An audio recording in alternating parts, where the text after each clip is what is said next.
folding your sheets, you will always pull the top edge or bottom edge toward the gutter, the left side of your book.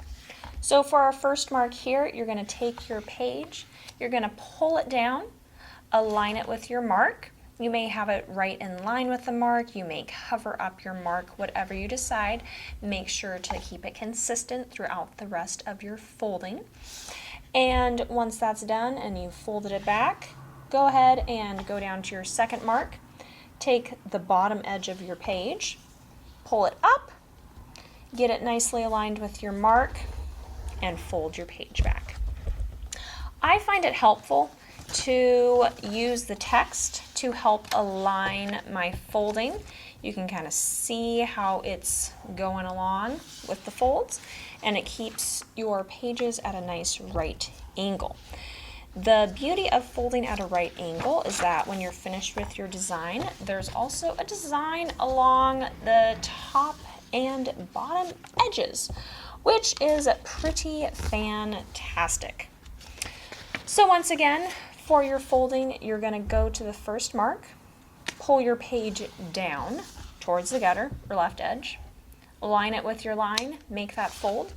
Do the same thing for the bottom edge. Find your second measurement, pull up your page toward the gutter or left of your book, align it with that mark, and fold your page.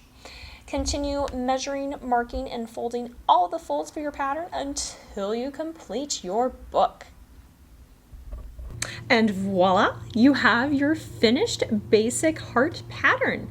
Once you are completed with your design, you can use a ribbon to cinch your design together along the bottom edge. I've known of some people who painted or used color pencils to color the page edges to make their design pop more.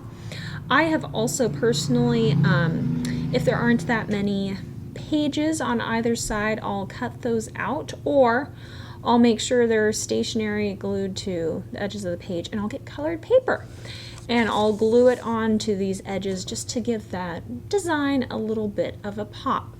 Whatever you decide to do, have fun displaying your design, giving it to someone as a gift, whatever you would like to do.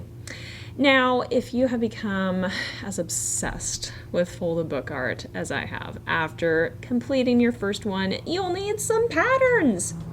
I have put in the description bar below a couple of sites where they have lots of free patterns. It's totally above board, and you can go there and download some great patterns. I hope you enjoyed this video series as much as I did. If you have any questions or concerns, please ask me in the comments below. Shoot me a message, but I hope you enjoy this new craft, and we'll see you next time. Take care.